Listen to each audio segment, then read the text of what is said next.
Hola todos! Aujourd'hui, je voulais vous partager un livre qui m'a beaucoup marqué, qui s'appelle The Coaching Habit.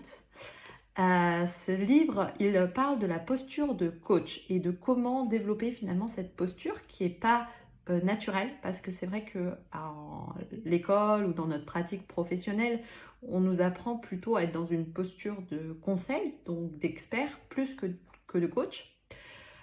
Et en fait, moi, ce qui s'est passé, c'est que j'avais pas l'intention de devenir coach quand je me suis lancée, quand j'ai lancé mon activité. Mais de fil en aiguille, j'ai remarqué que cette posture était celle qui amenait le plus de résultats finalement. Et je me suis vraiment passionnée pour ça. Et ce livre-là, c'est vraiment un des meilleurs livres que j'ai pu lire sur le sujet.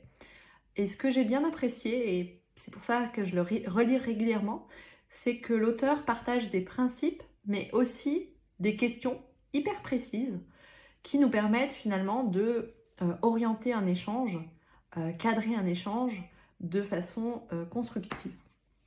Donc, je vais vous partager ces 7 principes.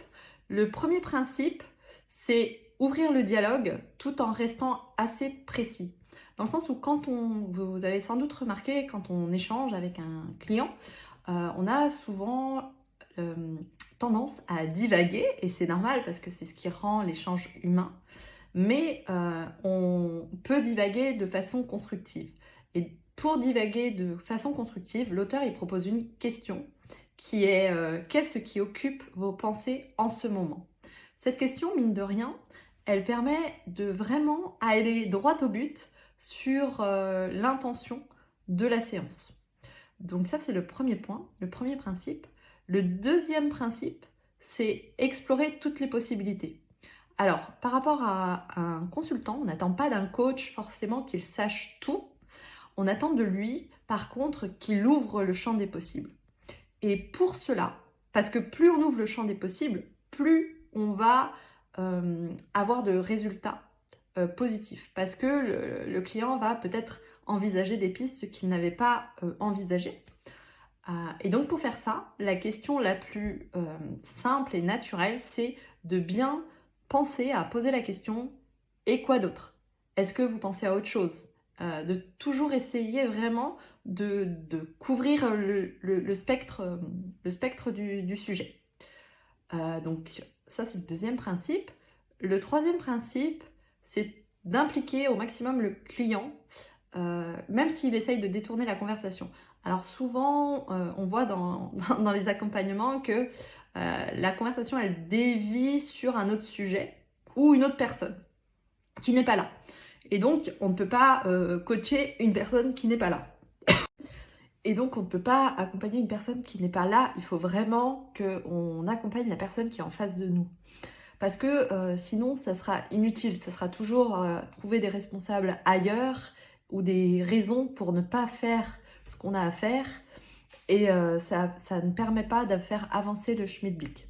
Donc, la question qui permet de faire ça, c'est tout simplement de dire « Oui, mais en quoi ce problème-là est un problème pour toi ?»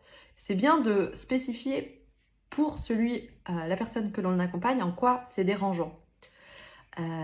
Voilà. Donc le quatrième principe, c'est de toujours clarifier l'intention de la personne, toujours revenir à son intention première.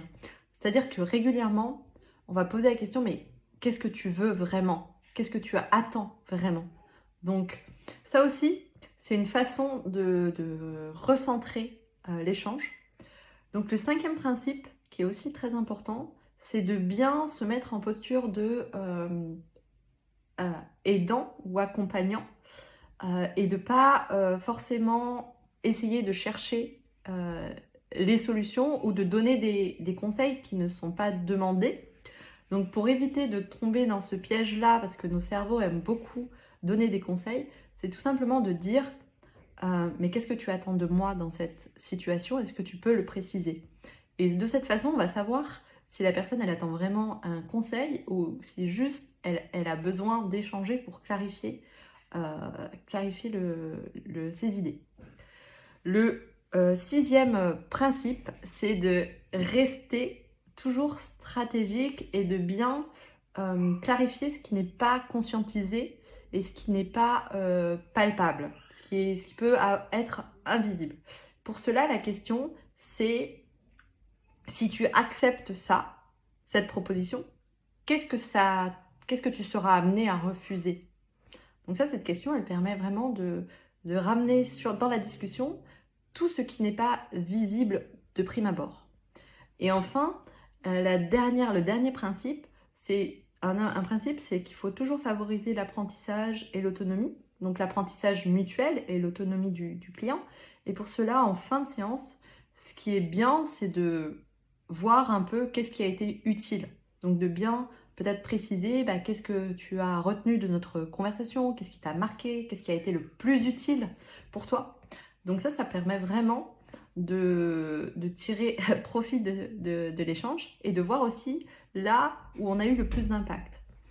Voilà, et écoutez, The Coaching Habits, si vous voulez vraiment être davantage en posture de coach, ça peut vraiment vous aider, ce livre, je le relis régulièrement et c'est vraiment une pépite. Merci beaucoup pour votre attention et n'hésitez pas à me poser des questions en commentaire si vous le souhaitez.